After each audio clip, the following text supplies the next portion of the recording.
Hello there and welcome to this week's show. On today's episode, we have not one, but two quizzes. How exciting! But first, let's talk about question tags. Section 1. You know about question tags, don't you? Let's talk about question tags, shall we? You hear them everywhere in British English, especially if you're in a shop, on a bus, or talking to someone over 70. It's cold today, isn't it? You've met her before, haven't you? You don't like Marmite, do you? They're not real questions. Most of the time, we already know the answer. We're just softening the statement. Checking, confirming, being polite, being British. So what is a question tag?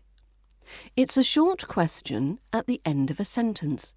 You form it by using an auxiliary verb plus a subject pronoun. Positive or negative?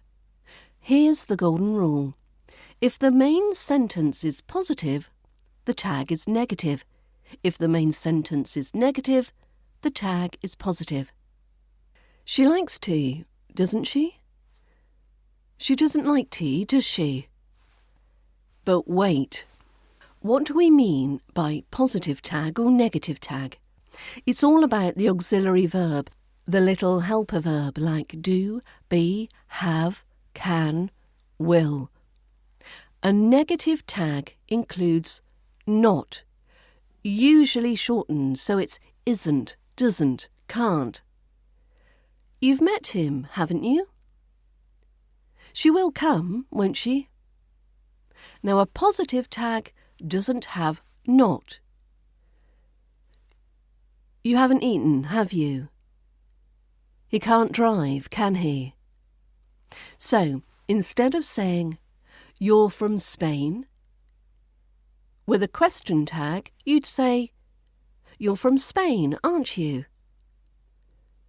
And instead of saying, she can drive, with a question tag, you could say, she can drive, can't she?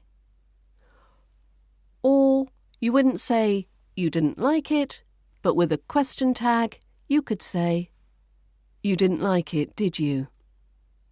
So let's break it down. Positive sentence is negative tag. She is a doctor, isn't she? They've arrived, haven't they? You know the answer, don't you? Negative sentence with a positive tag. She isn't a doctor, is she? They haven't arrived, have they? You don't know the answer, do you? Now, what about pronunciation? In RP British English, the intonation of the tag is key. If you're not sure and are asking a real question, your voice rises at the end. You're coming tonight, aren't you? If you're just being sociable or confirming, your voice tends to fall.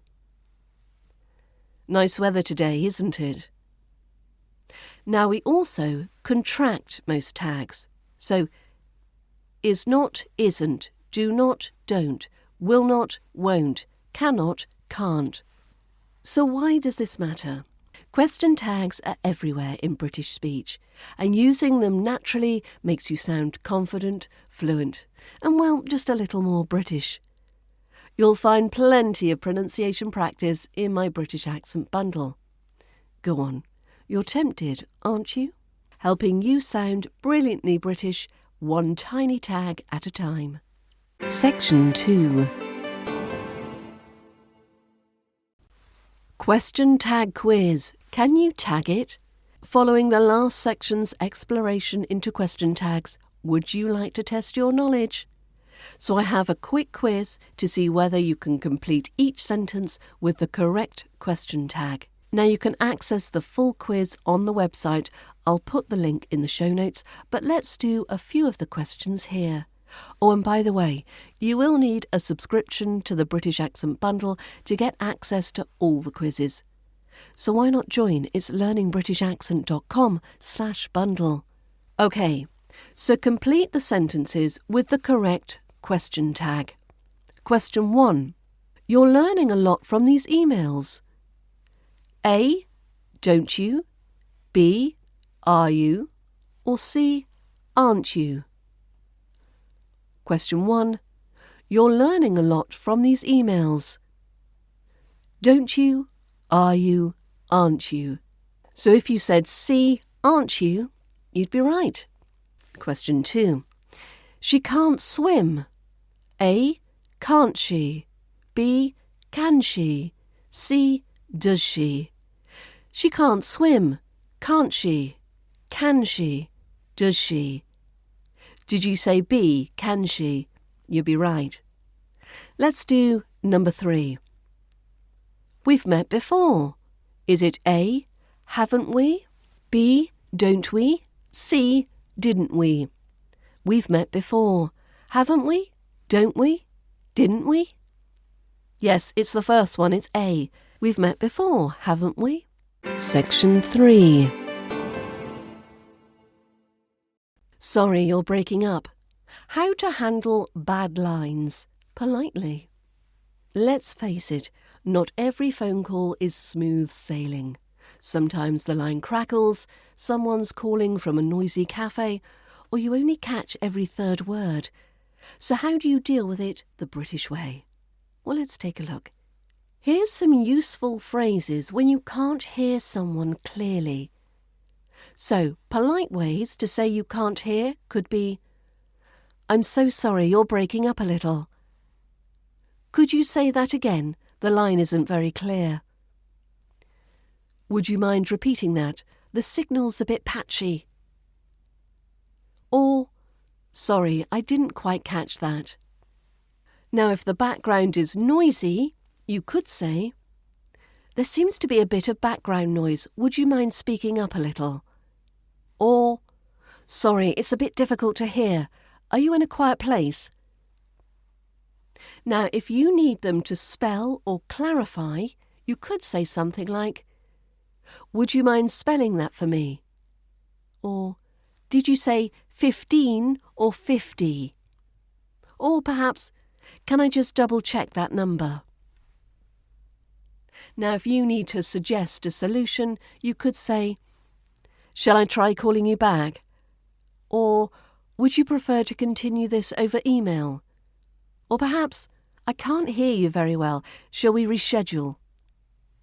Let's do a dialogue so we can hear these phrases in action. So our first dialogue is a crackly line. 2 colleagues are trying to confirm meeting details by telephone.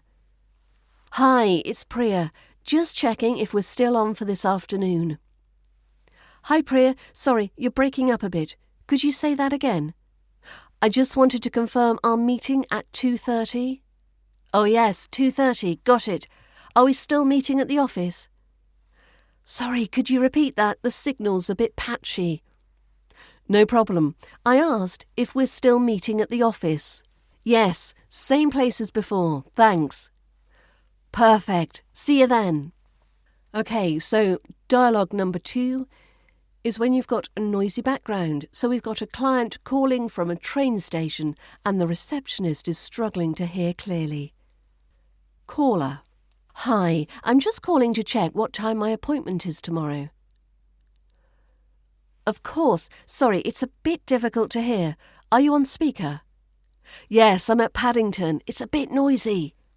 No worries. Could you just confirm your name again? It's Meera Shah. M-E-E-R-A. Thanks. Yes, you're booked in at 11:15 with Dr. Thomas. Brilliant. See you then. Looking forward to it, and good luck getting out of Paddington. Thanks, I'll need it. Bye for now. Bye. Now, if you're in this situation, don't panic if you miss something. Just ask them to repeat calmly and clearly. Brits often blame the line or the signal, not the person. So you might say, you're breaking up, not you're mumbling. And a bit of humour, as in the train station dialogue, keep things polite and light. So don't forget your connected speech. So did you say becomes did you say? Did you say? Did you say? Get that j sound coming in. Did you say? Would you mind? Would you mind? would you mind, would you mind? Again, the j, would you mind? And could you becomes could ya, could ya? And intonation, use a rising tone for clarifying. Sorry, did you say 15 or 50? Sorry, did you say 15 or 50? And use a friendly, apologetic tone when saying you can't hear. I'm so sorry, you're breaking up a little. So let's do some bonus practice phrases. Can you speak up just a touch? There's a bit of a delay on the line. Would you mind repeating that slowly? Let's try that again. I lost you for a second. It might be easier if I email you instead. Next time the line cuts out or a train announcement drowns everything out, don't freeze. You've now got a whole menu of polite, professional responses to choose from. And if you'd like to practice these with the right British accent and intonation, it's all in the British Accent Bundle. learningbritishaccent.com/bundle. Section 4. Give me a hand. Phrasal verbs with hand. If you're ready to get a grip on your English, today's phrasal verbs are quite literally in your hands. Here are 5 phrasal verbs using hand. Useful, common, and very British when said with the right accent. Firstly, we have hand in, which is to submit something. I handed in my resignation and skipped out smiling. And we have hand out. This is to distribute something. The examiner handed out the test papers with a frown. Thirdly, we have hand over. This is to give control or responsibility. He was forced to hand over the keys to the car. And then we have hand down. This is to pass something to a younger generation. That ridiculous hat was handed down from Aunt Mabel. And finally, we've got hand back, which is to return something. She handed back the pen like it was made of gold. OK, ready for a quick test? I've got a quick mini quiz. So the full quiz is available on the website as before. I shall put the link in the show notes, but let's do a couple of questions now. Choose the correct phrasal verb for each sentence. Sentence 1. I need to what my essay by Friday. Is it hand down, hand in, or hand out? I need to my essay by Friday. Hand down, hand in, hand out. Did you say hand in? I need to hand in my essay by Friday. Well done. Question 2. The volunteers were busy. What? Leaflets on the high street. The volunteers were busy. What? Leaflets on the high street. Was it A, handing in, B, handing over, or C, handing out? Did you say the volunteers were busy handing out leaflets on the high street? Well done. So let's do question 3. So please, what the money you owe me? Is it A, hand over, B, hand back, or C, hand down? Please, what the money you owe me? Please hand over, please hand back, please hand down the money you owe me. Did you say A, hand over, please hand over the money you owe me? You'd be correct.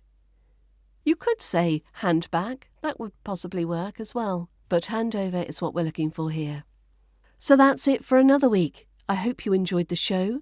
If you have, then please do leave a 5-star rating, and why not share it to someone who you think may enjoy it too. Hope you have a lovely week ahead. Don't forget, join the British Accent Bundle at learningbritishaccent.com/bundle, and I'll see you back here same time next week. Bye for now.